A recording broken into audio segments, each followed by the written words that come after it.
Budgeting is the opportunity to create vision, right? And without vision, the people perish in your business, right? They just do. Vision also creates hope in the organization, meaningful hope. But this does give people a purpose and a vision to get up and go try to achieve something, right?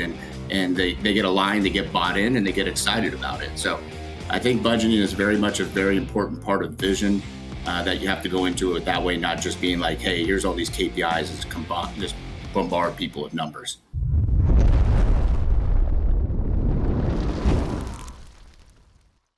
Hey, what's up to the point, listeners? It's your boy, Chris. And I have my boys on here, too. My co-host, my beautiful co-hosts, looking so dapper on the other end with the AirPods stuck in the both ears. Sorry, I got a good hard part going on.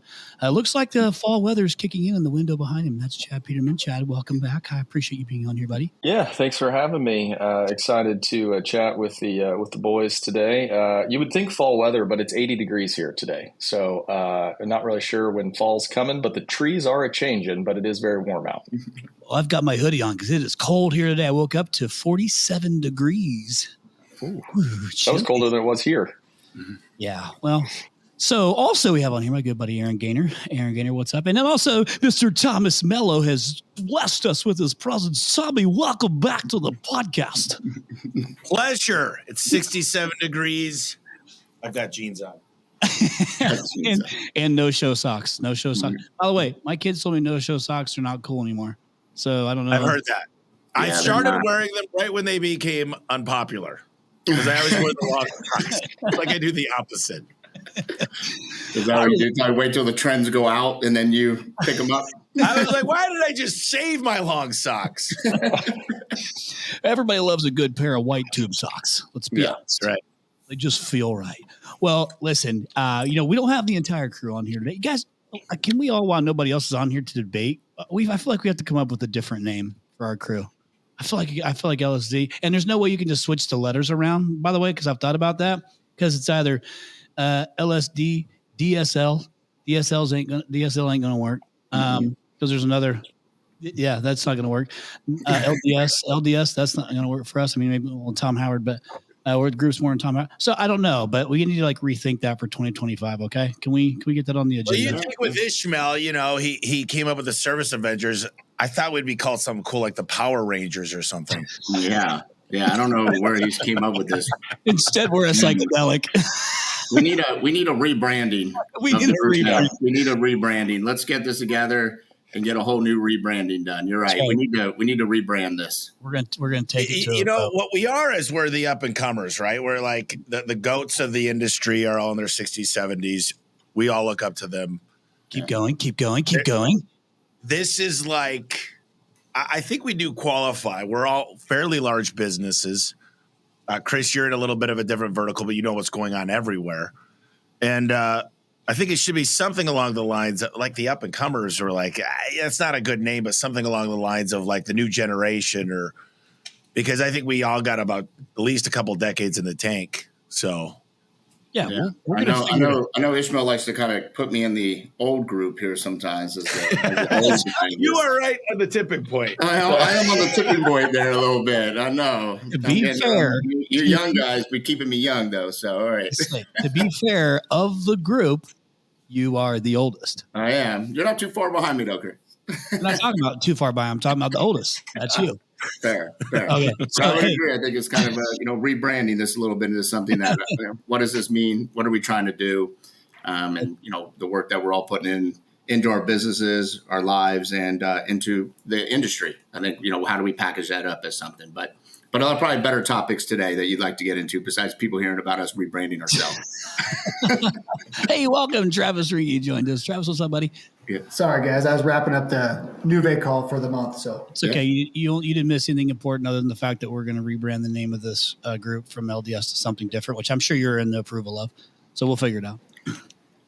Don't keep that to yourself for now until we come up with a solution. Okay, so us and all of our closest friends listening right now. Okay, so we are actually going to jump into the topic.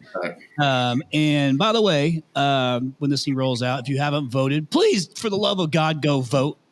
All right. I don't know. I saw, some of you guys got your votes in. You saw I got my vote in. Yeah.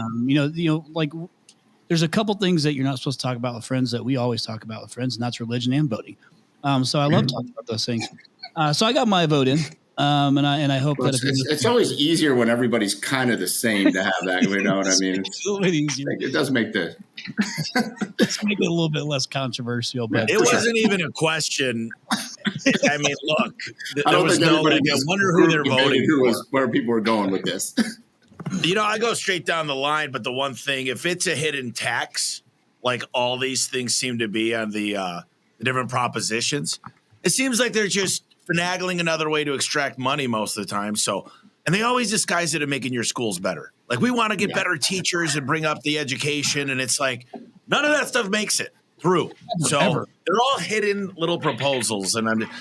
If I can't study them, I typically don't vote on them. But I'm just saying, typically that's what they are, is hidden tax. Well, let me just share with you that I didn't. A lot of the propositions on no matter what state you're in, I'm sure you got different propositions that say similar things. But there are like short little 1-2 minute clips on YouTube that explain the propositions pretty good, and I had to watch them to make sure I voted the right way on them. So be responsible when you're voting, please.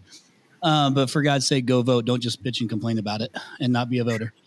Okay, now let's get to the actual thing that we're going to talk about. And today we're going to talk around budgeting. Doesn't budgeting just excite you when you hear the word budgeting? No. You can see the excitement on everybody's face right now. Budgeting. It's like one of those things that, there's so much work that goes into it, but it's so important, right? And people listening to this right now think, oh, I know what I'm budgeting for. I want to grow $1 million next year. That's not budgeting. Okay, that's a goal that you might have, but that's not budgeting. Like, what are you going to do to get there? Are you going to maintain profitability? Like, what are you doing? So we're all kind of going through it right now, and we were talking about this, Travis, before you hopped on. It's kind of that time of year, and this, while this podcast rolls out, people will be going through it, or hopefully they're about to start going through their budgeting for 2025. But we figure we would just share kind of some of the different tactics or things, and have conversations around what we're doing in preparation for next year. And, some people that are listening to this thing too still have no idea how to budget properly. Now, I know Hoffman's not on here, and I talked about this on a podcast with Hoffman. I can't remember, Chad, if you were on this one with us or not, because you missed so many. But when I had the podcast with Hoffman, he talks about how he likes to do his budgeting from the bottom up, and which I thought was a pretty interesting, tactic. So it's a bummer he's not on here. But let's just talk about it, from like the general budgeting approach. Like, let's kind of start from the basics and not assume that everybody just understands or gets it. But what do you, and you guys can just chime in wherever, and speak up whenever. And if you guys want to give the finger to say, hey, I'm next, then we all can see it, see each other. So we're not talking over top of each other. But let's go ahead and start with what's the most important first step for these companies when preparing next year's budget? Like, what's the number one thing you got to do in preparation for budgeting? Go. Number one thing, schedule a day with your team. At least a day. We have like 5 or 6 days with the main people. So I book it out, put it on the schedule, I guess. I know you want to probably go like what KPI to start with and build your budget up. But I think it's like build a budget, build a plan, and build an agenda, and be very clear about what that is day by day to facilitate this conversation with your team.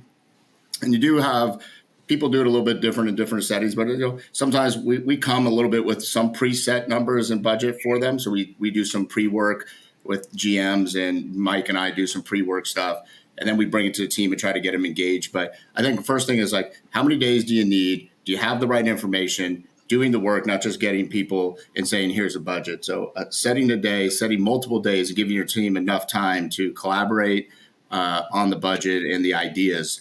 Right. And it's not just all numbers, but, I'll say that first thing is get it on the calendar, own it, have a clear agenda, get the right people in the room. Right. Start there. I think that one of the things that popped into my head with that, Chris, too, is the first thing you need to do. Well, before you create a new budget, I think you got to look at last year's budget and see if you hit it and how you did with that budget. And then if you didn't hit it, or whether you did or didn't, reflect on what went well and what needs addressing. Because what I'm going to do, and we were just talking about this actually in the Nuve call, is, one of the biggest and most powerful things I learned from budgeting is that it made bonusing my management team really easy, because all of a sudden they knew, they had the roadmap to their bonus. And so if they didn't hit their bonuses last year, well, we got to figure out why and how we can change that this year. And so I think I'm going to review, even before I get in a meeting with a management team and start building a new budget, reflect on how we did last year and bring some solutions to the table, or some improvements to the table in either case. I think GAAP accounting, data accuracy, KPI accuracy, accrual accounting, audited financials all play into this. When we lead, sometimes Tom Howard's there, Alan Rohr, when we lead these audited financials and this whole idea of a budget, most people don't use it. It should be your North Star. It should be everything, your whole bonus structure. It should be everything that guides the business. Minus greenfield, minus acquisitions. Greenfield, you add in later because you're going to be dumping a lot more money in, and you cannot plan for certain an acquisition. So I think most of the people I know that budget, unlike the people on this call, they live, die, and breathe it. This is like, we've got to hit this budget. And by the way, I stay uninvolved. It's not my job because you guys know me and I know you. We're hunters and we're going to go, this is bullshit. There's no way. We could double this. We could increase our booking rate, increase our conversion rate. We got the trainers. We'll recruit better. And so if it's my idea, unfortunately, I don't think we've ever hit the Tommy budget. Never. So we have a budget we can hit, and then But we have you have helped push them to beat the budget that was set because of the big ideas and pushing people out, right? I do think, Tommy, to your point, though, is that budgeting is the opportunity to create vision, right? And without vision, the people perish in your business, right? They just do. So if you don't have vision, people perish. And vision also creates hope in the organization, meaningful hope.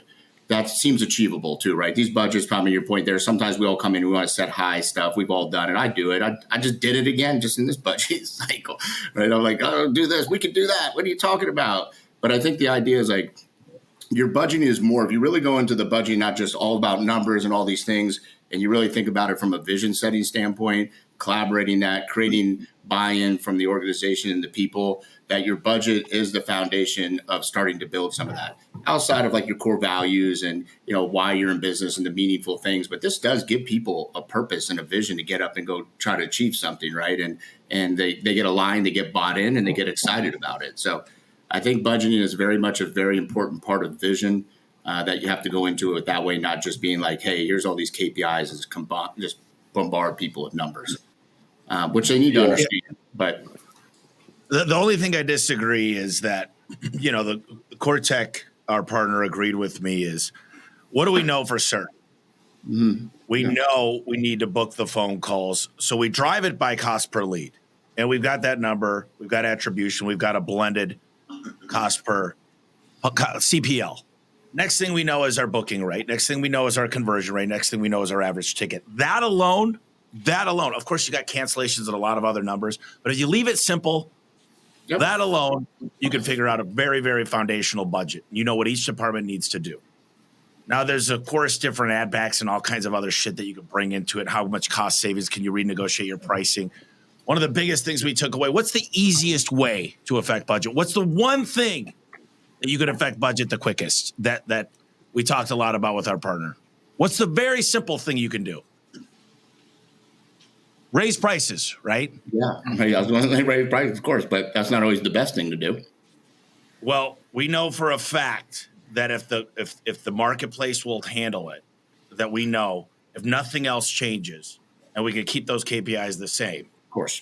and they're little subtle increases that we always get from our vendors, we can do that. And what we did is we looked at the average cost per, LSA's up 40% this year. So what we did is we talked to Goldman, we talked to Morgan Stanley, we talked to a lot of people about economic outlook. Are people going to be working on homes? What's the home starts looking like?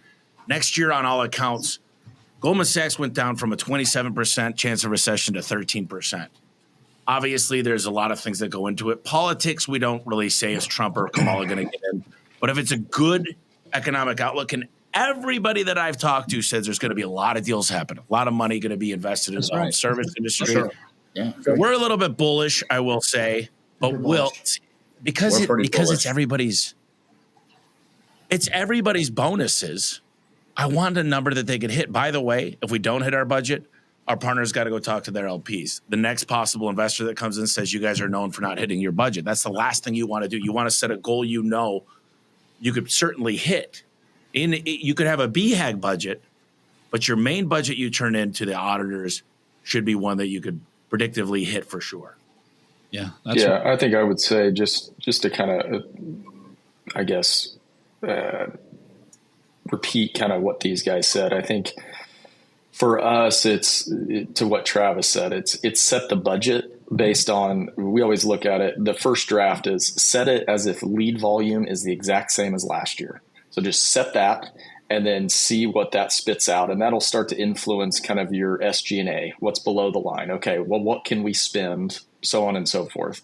And then I think the most important part, or at least that I've learned, is, okay, well, obviously we want to grow. So we don't want to do the budget that we did last year. That's cool. So now what are all the levers that we can pull to give them actionable items that they can actually work on? Like, hey, if we're going to increase in HVAC service, well, our conversion rate was here and our average ticket's here. So if we tick those up, say 3% on conversion, and we raise average ticket by $50, maybe that's raising prices, maybe that's just converting more, whatever it is.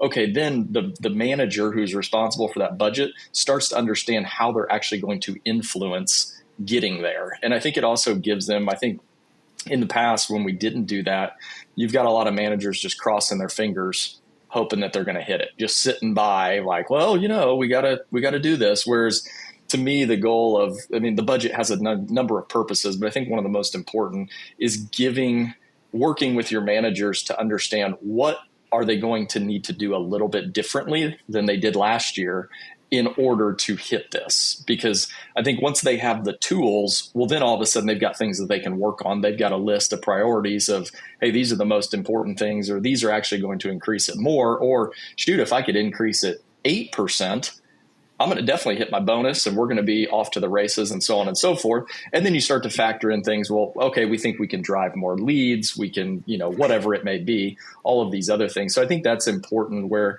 I think when I talk to people about budgeting, it's like, oh, we're going to grow by 40%. It's like, well, how are you going to get there? I think it's the important, like, you need a plan for how you're going to get from where you are to where you want to go, rather than just writing it on a piece of paper and crossing your fingers and hoping you get there. Hey, let me ask you guys a question. Not one of you said cost per customer acquisition in your formula. Why? CPL, I said cost per lead. Yeah, you said CPL, but that to me is not customer acquisition. That's just the cost per lead. Doesn't mean closed lead, unless you're factoring it in. Chris, if you take the CPL against the booking rate, against the conversion rate, it's cost per lead. If you go cost per acquisition means you close it. That means 100% conversion. Right. CPA is already burdened. CPL goes through the burdening factor. Does that make sense? It does. Yep. I just want to make sure you're explaining it for all our listeners to hear. Thank you. Yeah, we do it both ways too. We do it both ways.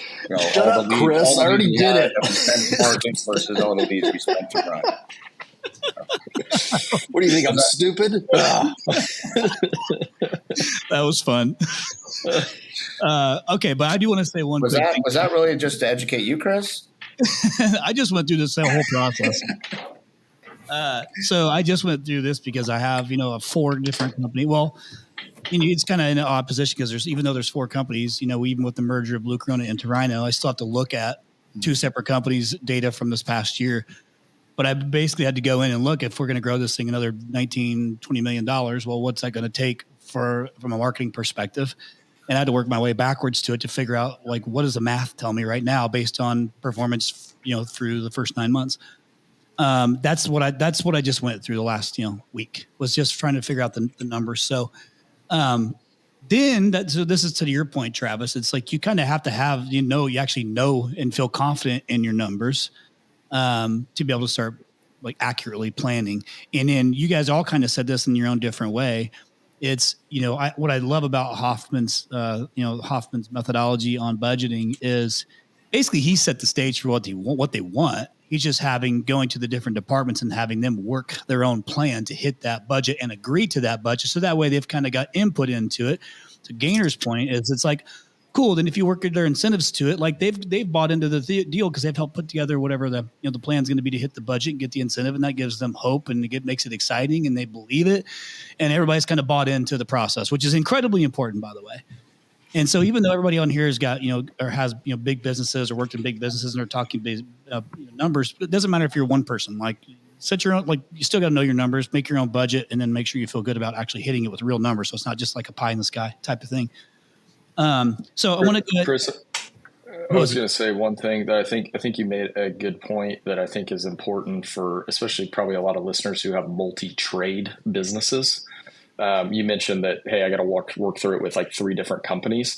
I think it's important for listeners to, when you talk about growth, like different segments of the business, plumbing versus HVAC versus electrical, like those can all have different growth rates or different growth. You may see, hey, we got a lot of runway in electrical or, whatever it may be, and working through those different segments individually, because effectively while you think you're running one business, you're running 3 different companies. They all have different close rates. They all have different customer acquisition costs. They all have, all of these things are different. And I think it's important to dive into those and get a little bit granular when you're looking at your budget. And then once you compile it all together, then you can kind of see, oh, shoot, well, we think we can grow 10% in HVAC, but maybe 40% in electrical and different stuff like that, rather than just looking at it as one whole thing, because your numbers are going to vary pretty widely, I would think. And to that point, Chad, like same thing with bonus, right? As you tie stuff back to that budget, is that,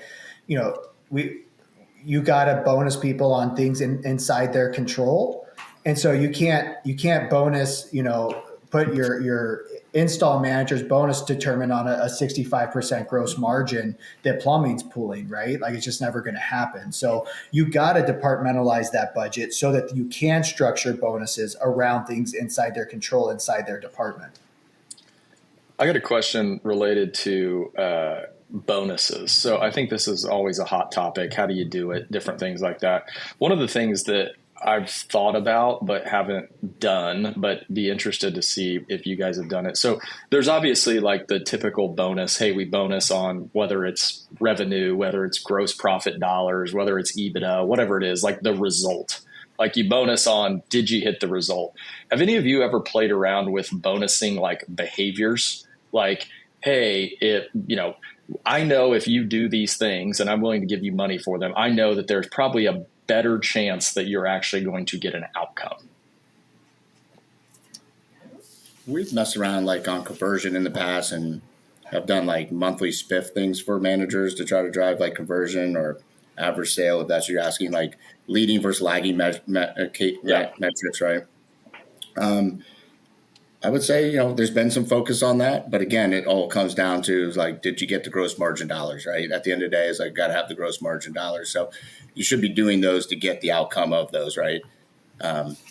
So I wouldn't say that we've had major success on doing that, but also wouldn't say we haven't gone all in on it either, right? We may A/B test it, maybe, shoot a little pellets at it, but we haven't shot something really big at it, big cannonball at it, I guess, right? To use for lack of a term. But that's the point of creating an incentive, is to create a behavior, right? Like that's the point is, yeah. But you're all banking on the end result of that behavior. So it's an interesting topic, to think about. It's just a riskier topic, but if it, A lot of deja vu in this conversation from my last meeting, and I asked Tom Howard specifically about it, but we were so focused on the customer experience and delivering that we didn't want to be the numbers pushers where our managers just got so hyper focused on numbers that they didn't care about the customer anymore.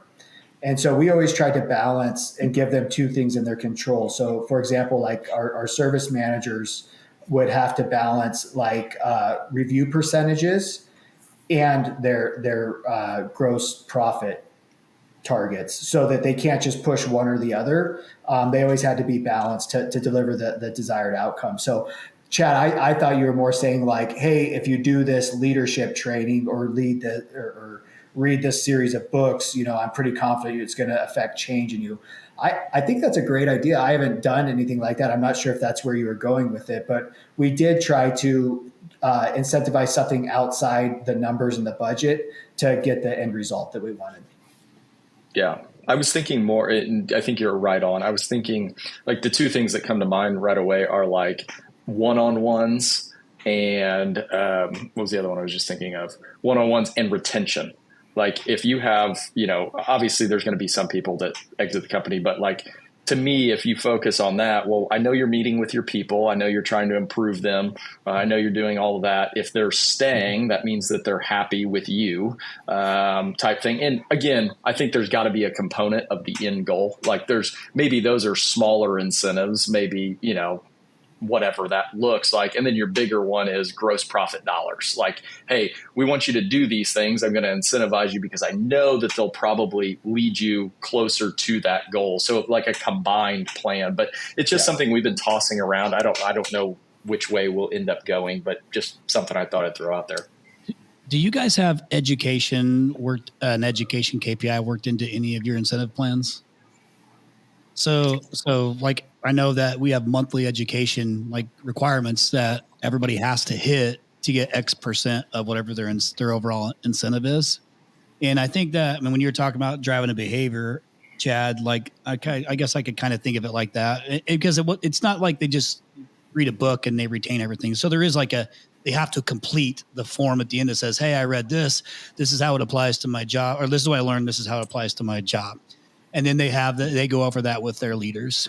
Right. So there is like some follow up to it. So it's not just like, I listened to a podcast. But it's a factor in the overall incentive plan is that you have to, it's one of our core values. So we have to push that initiative and work it into the incentive. I know Tommy will probably have some thoughts on this, but I think I look at it two ways. I don't think it's bad to try to bonus on certain behaviors, but I also think there's a level of like accountability that is just, this is what you need to do your job. And if you're not doing it, then you're not the right person for this job, right? Like to get these outcomes. So I think I'd be careful for the message here, Chad, too, and to other people is like, I think we've all gone down some of these paths at times trying to bonus all these micro bonuses all over the place. It's like, reality is like, if you can't run run-on-ones as the manager, then you're the wrong person as the manager, right? Like you got to do the job. Like that's how you get the outcomes. But also the question would become is, let me ask another question. If they were hitting the gross margin dollars in the revenue and they weren't doing one-on-ones, how would you get worked up about it? I don't know. You know what I mean? It's hard to say, right? So, but the reality is we know one-on-ones do help create retention and collaboration and focus on those things. So I think we try to look at it. We're not perfect because we screw this up a lot, but is trying to balance the ideas. Like we have two bonus really metrics for the team. It's revenue and gross margin dollars, right? Like that's what you get. And these other things are metrics that you have to do as the manager. If you're not doing them, then obviously there needs to be sit downs and conversations and understanding coaching opportunities and training to develop people along the way. And that should be part of their responsibility to do. So, I don't know where I'm kind of going with that. I guess maybe I'm going along the lines of like, I don't want to incentivize people to actually do the job that they're already paid to do as much as, they need to do the job, the get it, want it capacity to the job, right? GWC model, right? And I think we've been down that rabbit hole a little bit. I think there's some success, but I don't know how thrilled I am with that model personally. That's just my personal opinion. So do the damn job without incentive. Well, you want to incentivize people, but on the major metrics that, have big outcome on the departments, right? And, which is top line revenue growth to the budget and gross margin dollars. Of course. Okay. I'm going to shift gears for a little bit. Thanks for that, AG. So in regards to seasonal shifts for those who are in seasonal businesses, you guys, like, how do you plan for fluctuations in seasons? You're just looking at past data and making decisions off of that. Like how are you guys planning when you're thinking about budgeting, for just, the seasonal shifts, because that's not just like a marketing thing. It's also a labor thing. So there's, multiple things that play into it, but like, what are you guys doing for those that are, in seasonal businesses, and how are you guys planning for it, or how are you opening up those conversations, or like, where's it starting? Like, let's talk about it. Well, we live in the Midwest, so yeah, you never know what you're gonna get. I think we look at a lot of historical data. Like we can see kind of what the trends are. We know when the season is supposed to change, when it may. I think in install, we look a lot at budgeting off of kind of a very flat lead volume, because we feel like that's a somewhat safe estimate. Like, okay, regardless of weather, I feel like I can generate as many leads as I generated last year. HVAC replacement is 60 to 65% of our business too.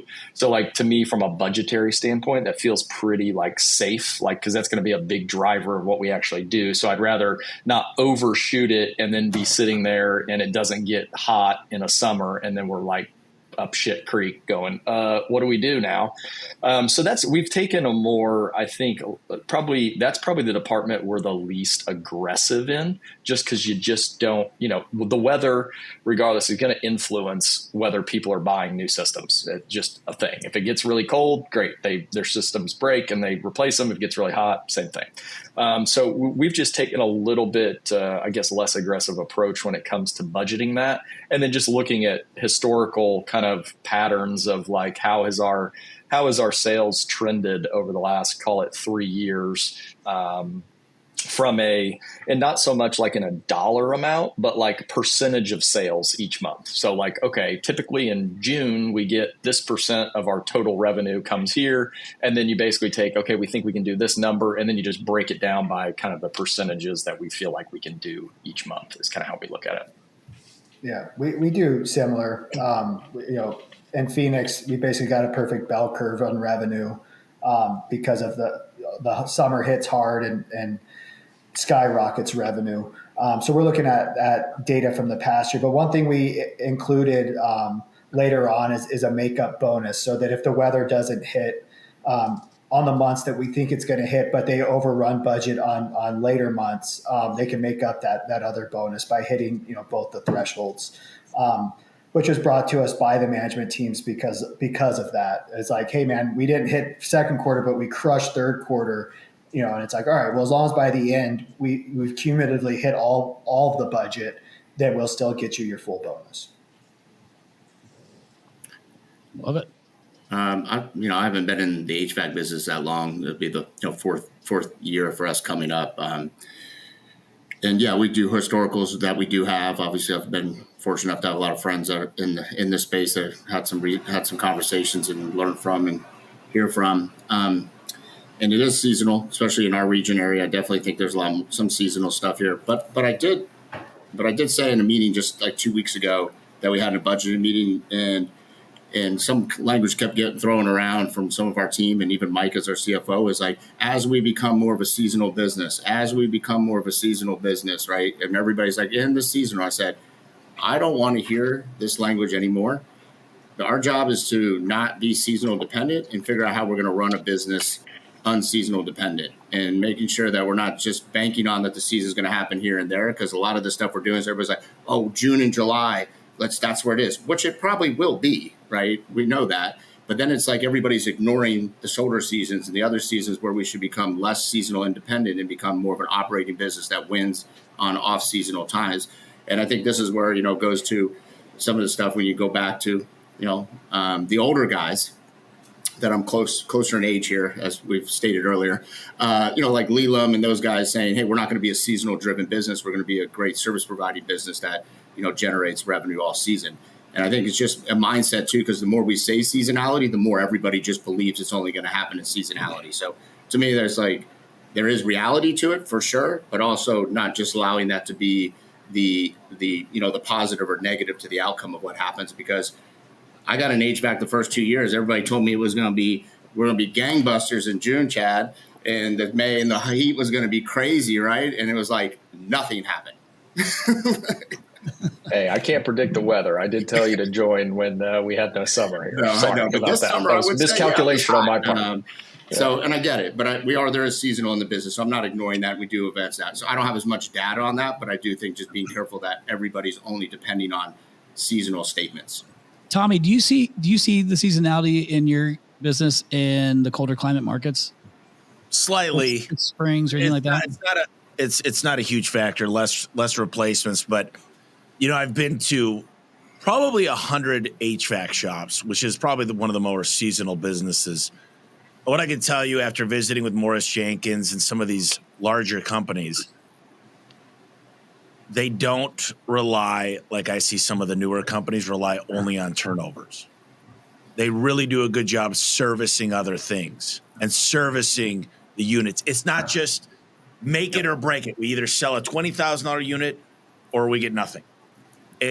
We're going to fix a lot of the stuff, because if we focus on repair instead of 80% of our revenue being replacement, it's a little bit more even keel. It's steady. And I find, it's hard for me to want to be steady because I want rapid growth. Like, look, seize the day, get it while the getting's good. But steady growth compounded adds up to be a lot. And you've heard the saying, a lot of people overestimate what they could do in 1 year and underestimate what they could do in 5. And anything over 15 to 20% growth in a year sometimes creates problems that you didn't realize. And right now we're really top heavy in the company, predicting a really, really huge growth year. A lot of hiring. I wanted to just tell you guys, we're going to budget all the way down to technicians, installers, sold hours, down to the CSR level of the booking rate. And one of the things we did recently that it was profound, we had Robert Chiodini come in, and he talked a lot about this idea of one of the 7 influences of commitment, of keeping your word and being committed, and stating to the entire company, like everybody, of what your commitment is as the CSR manager, as the dispatch manager, as the install manager. Make sure that you sign off that you're committed to this, and make sure it's in a spot that everybody sees it. That's what Robert Chiodini says the most important thing, that you wrote down, you signed off on it, you committed to it, you helped influence the goal. It wasn't a goal that was arbitrarily picked for you. Yeah. And then you stated you were going to hit it. Now what happens after that is a lot of self-policing. You should see my operations talk to my marketing team. They are always figuring out, it's healthy though. Of you said you were going to do this, you're making my job more difficult. And I like this tension within the company, I will say. Unless we're talking behind people's back and just saying this guy's a lazy piece of shit. It's like, look, you said you were going to do this. Well, this is what we budgeted for. You're not holding up your end of the bargain. And the self-policing that goes on within the company, I think, is super healthy, because we stated this before the year started. And then there's always this ramp-up period. It's not – and we've got 3 FP&A people that do a very good job of not predicting this is where we're going to get this massive growth this month.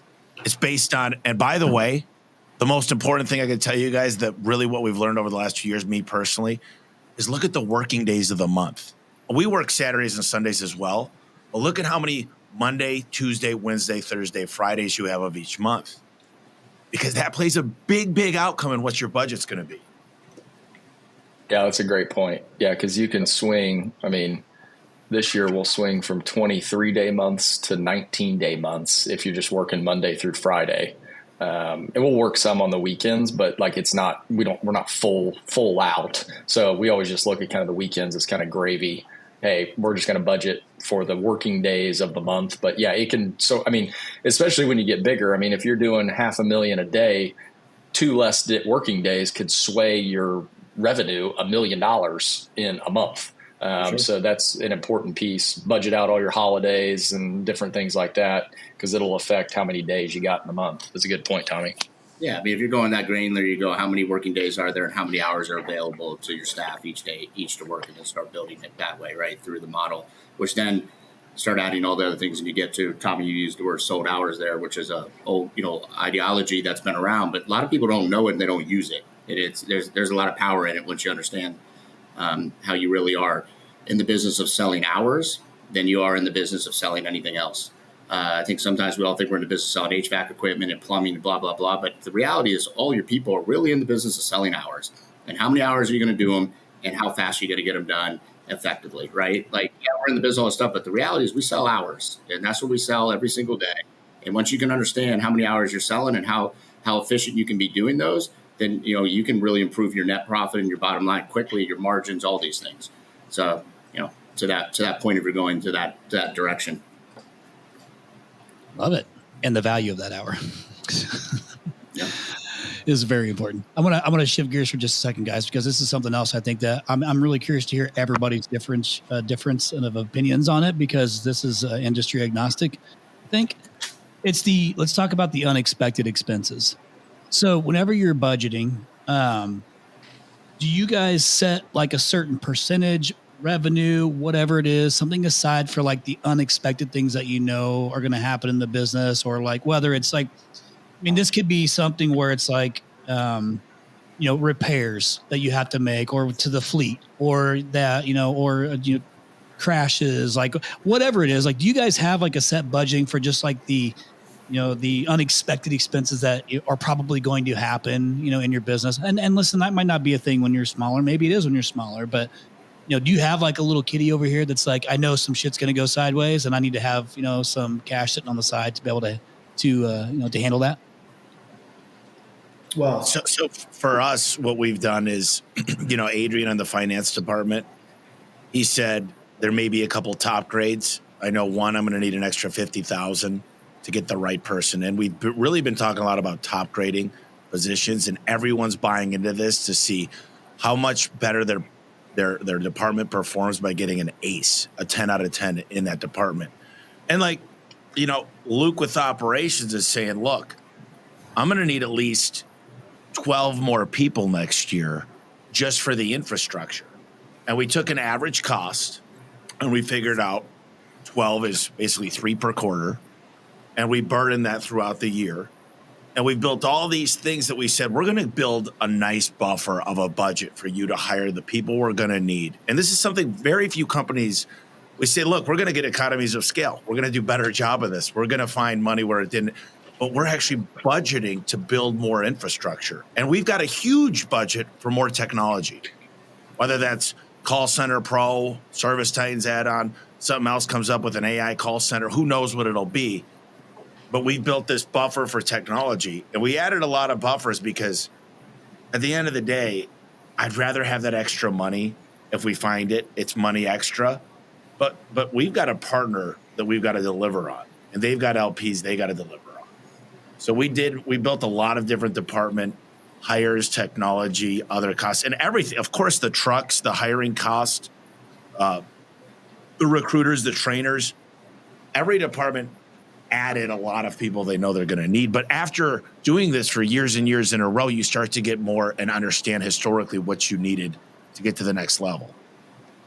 Yeah, I think one important thing when it comes to, as you talk about overhead, I think one important exercise, I do this every single month, is comb every line of the P&L, because there is, as you get bigger, there's so much money. And there's like, well, why do we have 4 of these? Like, well, so-and-so didn't know that so-and-so bought this, or whatever it is. Like, it is like, I'm always with our CFO. Is it closed? Is it closed? Is it closed? Is it closed? All right, good. I'm going in. And I spend probably 2 hours going literally through every line item and looking at what are we spending money on? I mean, like last month like most of our small locations, like they just pick up after themselves. Well, we had 2 locations that were spending like $600 a piece on someone cleaning the office. I'm like, there's a person and a half in the office. Like, what are we cleaning? Like, pick up after yourselves. But like, just like little stuff like that. Well, it sounds insignificant. Compounded, you can find a ton of money in that. And I think also one of the things that we've really kind of honed in on is like all of these categories have someone that oversees them, and giving them like a target, like the guy who manages the warehouse, like, hey, I'm going to give you, like, we spent $6,000 a month last year in warehouse stuff or whatever it was. Like, do you think you can get that to like 4? And what you'll find is, yeah, they can. It's like, oh shoot, my budget, I got 4,000. Like, maybe I'll just push that off till next month. Well, like kicking some stuff down the road, like, are we going to die if we don't buy that in the next 5 days? Like, just keep pushing it down the road, and you start to find all of these extra dollars within, the organization, especially as you get bigger. It's mind numbing, but I love finding things. I'm always sending out emails. People know at the end of the month, I'm sending out emails to find out why we bought this. I was going to say the same thing. Is everyone knows when we're starting to comb them because they start getting a lot of questions. But another thing that I think is just universally that you could almost put a fudge factor on that's handled just horribly in trade companies is warranty returns and credits. I took that over for 6 months myself because I knew we were not getting credited on all of these items. And so I took it over, built a procedure, and then turned it back over to the warehouse. But it was astronomical how many, $2,000 compressors or coils that we were buying and returning back to the vendor and never getting a credit on them. They're just scrapping them. And so that's, an area that's kind of a fudge factor that you could really tighten up. But, I was going to say, Chris, in regards to, my technician driving the truck into a pole or, a transmission going out, those oh shit moments happen historically too. So I just add a little extra percentage of to it each year, and it seems to fall in line. But we never set money aside, for it. Yeah, I think we just go through budget and like the fleet area, we add in a percentage that we think might be additional repairs based on age of vehicle or things happen. How much you might see previous years of buying equipment that breaks. We just got to add them into areas and put a little fluff in there to hopefully offset those costs. I wouldn't say we've ever just said here's this bucket of oh shit money, right? If something happens. I mean, obviously we hope we build up enough cash and other things, and you'll never know when the big thing may happen anyway. So you just need to be as prepared as possible with cash position or the ability to get resources from bank or whatever you may need if something big does happen to you that's way out of your the smaller realm of may mess up your P&L or your net for a month, right? Okay. But we do set cash budget goals, which I know a lot of people don't do that too. Everybody, their EBITDA, we actually do set like cash goals for the year too, as an organization, as percentage. One of the things I was just going to add, Chad, I like what you're doing. I love the fact that my CFO and controller, though, my CFO came up to me the other day. He said the marketing team, which I kind of oversee, had 2 late payments. So we dug into it. There's a credit coming back from those. He said there's a department that's taking, and I love taking our people out to lunch and dinner, but they were 4X what the other departments were. Yep. And that's not fair. And so I think he does a better job. And this is what I love. I love it when I find somebody in the company that could do way better than I could ever do.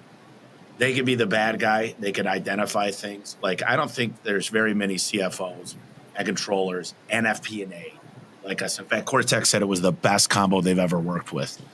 And what I was going to tell you guys as well is this idea, if you've got the right historical data, this idea, like one of the major things our CFO does is he makes sure that our insurance is locked in place. Like, we're locked in. There's not going to be any surprises. We make sure we lock in our vehicle price. Mm-hmm. What he's always trying to do, though, is if he could negotiate a better merchant fee or a better cash back. Yep. He doesn't necessarily add that. He kind of holds that in there and says, I'm not going to add this in. It's just going to make us – because, look, we've got a partner. Another thing we stopped doing that I think is really interesting that you guys should really consider is stop taking cash. We didn't drop a beat. We did not miss a beat by stop taking cash. And you might say, well, shoot, now we're paying a different – obviously a credit card fee on that. Dude, guys, we stopped doing that years and years ago. No cash. We don't accept cash. And I think – as your company grows and you start getting on accrual accounting and you start getting a lot more wanting to know the numbers in real time, those checks and those credit cards going through same day make a big difference. Yeah, we haven't accepted cash in a couple of years now, at least. And it took a little while for everybody to get over the hump. They're like, oh my God, well, no one's going to pay. Yes, they will. Like, everybody's got a damn debit card. Yeah. Right. but you know why some people will take cash, right? Oh yeah, we know why. Yeah. Just saying, there's probably somebody listening right now that's feeling a little uncomfortable about this conversation. Yeah. There will come a day. There will become a day when that will change. The problem with doing that is that if you ever plan to exit, you would have got your 10x multiplier on that cash, which is a lot more than the small tax bill you would have got. So, yep, good point. Well, start running your business like a big boy, right? Or big girl. Big girl, both. God, jeez, come on, Aaron. Come on. Okay, I'm gonna finish off with this question. Sorry. Now, Chad, you kind of said, I think if I heard you correctly, like maybe at the end of the month or whatever, when it's closed, you're kind of going through the P&L line by line. Do you guys think that there's a frequency in which you should be going over those numbers? Like, is it monthly? You guys have heard Leland say this before, and I actually believe him when he said it. He would say he would look at financials every day. Every day he's looking at financials. And like, listen, like to each their own, but like, is there a frequency that you guys think, is it monthly? Like, hey, you should be going through these monthly. Is it more than that? Is it less than that? Like, what is it quarterly? Like, what's your guys' take on like the frequency in which you should be reviewing your financials? And is there a certain size when it matters more than others, or do you kind of set the tone early in your business if you're smaller? Like, let's just talk about that topic for a second. Are we talking about like actually reviewing the P&L or just looking through KPIs? I think it's, well, we can talk about both. I think it's, looking at your KPIs, I think has to be frequently. But I'm talking about your financials. Like, that's really where I was headed to, your P&L. Are you looking at it, your monthly, your balance, your statements, you're looking at KPIs, I feel like should be more frequent than that. At least on our team, we're looking should be every day, right? KPIs should be every day. And then what happens? I would say, look, I'm very, very lucky because the team now, and this is used to be, and I think this is where most companies are really struggling. Most home service and home improvement companies suffer from not having a strong financial department, period. If I would have had the people on my team now 10 years ago, I'd be at 10x the size minimum. But what I can tell you is I know within 1% what our EBITDA and revenue will be. I knew by the 28th of the month, and it's never been more than 1% off. And by the 3rd of the month, I've got a full financial layout of what really happened. People say you should shoot for the 10th. Our team is so strong, I have it by the 3rd. Because, by the way, by the 10th, a third of the month already went by. Yep. A third of November already went by if I'm looking at October, and there could be a big black hole of something like capacity planning. And the marketing team is looking every day at capacity because PPC happens to be one of our most expensive marketing. And these things need to be looked at a lot, but the financials, we look at each week as just a quick overview. And 4 hours a month we go through in detail. And I don't know if it's the right way or the wrong way. It's just a cadence we're on and we've been on, and it seems to be working because our net is super high. And we see a true opportunity to get 5 extra points to the bottom line. And we know what needs to be done in each department to get that. And it's almost selfish because we're at a really good number now. But that's because we've been able to negotiate more with our vendors. And we're pushing each vendor every week, every month. And we renegotiate, on a monthly basis with our vendors, not just in marketing, but everything. To Tommy's point, I think the industry standard should have been closed on the 10th, right? But by the time you close and you review and then you meet with your team, most people aren't getting to the 20th by the time that even happens, if you're even getting that organized right. Most of you guys know Mike on our team, and so he's done a great job. And to Tommy's point, having somebody in that position that's really strong. Chad, I know you've got somebody in the last year or so in a position that's been really strong. You said, having somebody in a really strong CFO or controller or support staff or being it yourself is important. But I think you do got to get those books. We try to close them on the 3rd now too. By the 5th, and then within the first 2 weeks, like we're already having a meeting. We review with all the GMs, trade line managers, financial reviews, all the way through once a month. And I don't look at the financials every day. I look at the KPIs. I look at pace report. I look at high level, kind of where are we? Where's departments behind? I look at call volumes by department myself. I don't go through the financials per se every week, but Mike and his team and your controller, they're looking at it every single day. They're doing it every day. So something's popping up and they're trending. There's something going on. Again, we're talking our businesses do have, staffing and more people than some businesses may be able to. But if I go all the way back before, I went back when it was me doing a little bit more of it doing it. I was in my QuickBooks all the time, looking at my bank statement, looking at what's going on, right? Do I got money, right? Like all these things in there. So it depends on the scalability where you are. As you start to have more team and people that can look at things on a regular basis that are aware. And to Tommy's point, Art, same thing here. By about the 28th or so, roughly, we kind of know exactly what's going to happen already. And now it's just about closing the book, and maybe some invoice might show up somewhere that was lagged from some vendor somewhere. But for the most part, we kind of got that dialed in, and then get that conversation happening very quickly. Because trying to have it in the 20th, as this team is already so far into the other month already, like that change is just, it's too slow. It just takes too much time. Yeah, I think from my perspective, to kind of echo Tommy's point, depending on your size, not everybody needs a CFO. But if I was going to spend money when I was small, and looking back, I would have gotten someone who's really strong in finance, so that I know what I'm actually looking at, making sure that your P&L is actually set up to where you're actually looking at gross profit, not some phantom thing that this is our gross profit. I'm like, you don't even have any labor in there. How is that gross? What do you mean that's gross profit? But it's like little things like that. Like you can't direct the business if you don't know what it's actually spitting out.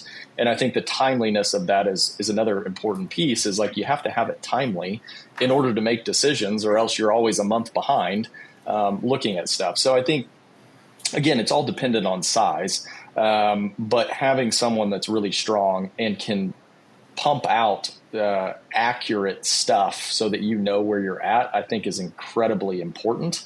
I'm not looking at the financials every day. I'm more of like pace, and similar to Aaron, like, okay, where are we at? So on and so forth. And are we doing the things that we need to do? I think that's an important piece where people, they think they're looking at something, and they're not looking at that at all. It's something completely different.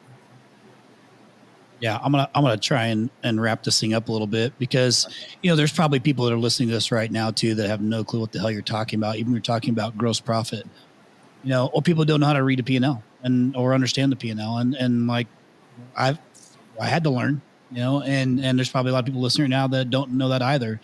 And Tommy, you have Tom and Ellen coming in to do. Are they doing a budgeting workshop or a finance workshop? Is that what's coming up? Yeah, it's a budgeting workshop. And Ellen came in, I got to say, 7 years ago. And I asked Adrian, because he didn't believe in that necessarily her approach, but I said, give me a quick financial quick check each week. What's in the bank? What's coming out? What big is coming out? Do we pay all of our major vendors? Do we have a big bill coming out on our loan, because we borrowed a lot to scale this business? And so Alan is really, really good, and Tom's adopted a lot of her practices. And I will say, the people that have attended, and actually, the funny thing is, most people that attend, they do their budget and never look at it again. And I understand why, because they don't trust the numbers and they don't have help. But if you do it correctly, like a guy like Paul Weiss went from 700,000 to 3 million of EBITDA in 1 year by doing the budgeting right. But really what it comes back to is it drives back from your price book. Is you've got to make a profit based on your price book. And I'm not saying raise your price. I'm saying price adequately to build in profit that's completely burdened with all the costs. And once he understood Tom's formula, it changed everything for him. Yeah. So where I was going with that for the listeners is, and you guys can chime in on this with your suggestions, but there's help out there to help you understand how to read these things, and how to, have a resource you can go to understand it. And I mean, I think, listen, the sooner you can understand it, the better for you. And not that you need to understand all these things. Like I said, to Chad's point, you don't have to have, a full-time CMO. You can get a fractional CMO. You can just have somebody who's really, really good at understanding your finances in the business. But, I think you should try and at least understand what you're looking at on these P&Ls, and understand the numbers. And, and I think especially as the business gets bigger, it's important to know those things. So, but there's options for you, right? And so I mentioned, Tommy's, Tommy has Ellen and Tom coming in to put on this budgeting workshop, to maybe help you understand how to budget better if you need help, and that's okay. But I mean, you guys have heard Dish talk about all the time how he didn't even understand this stuff until Tom Howard came in and helped him understand how to read his P&L. Yeah, Chris, let me hop in there real quick. I know you're wrapping up, but I gotta say, just from personal experience, that the most, and I've said it at I think Rhino and one of the first vertical tracks, but one of the most monumental shifts in my business, which was very similar to what Tommy was just talking about, is we went from about $950,000 in profit to $3.1 million in a year, and then we sold.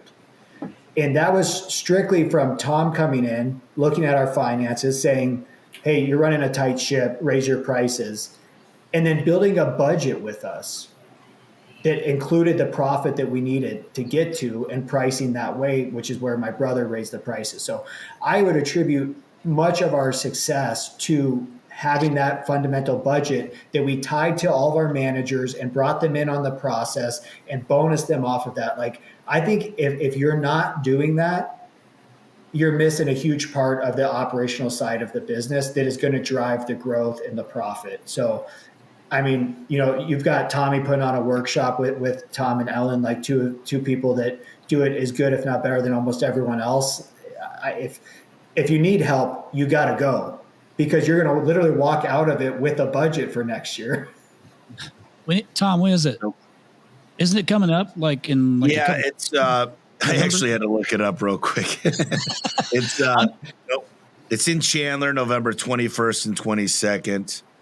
I just did a search, Tom Howard and Alan Rohr Freedom Budget Meeting, and it popped up with the Facebook link. I'll add it in the notes so that way they Chris, can. If I could throw just something quick in here, hopefully too. A couple of things. One is price, for sure. I think everybody should assess their price here. They are. I think there's opportunities. A lot of people I see is I just do like holistic price, 3%, 2%, 4%, 5%. Like, you have so much opportunity in different parts and verticals of your business that you can raise certain areas 20%, something 5%, something else like this. A lot of people just try to go in and just drop a straight price book.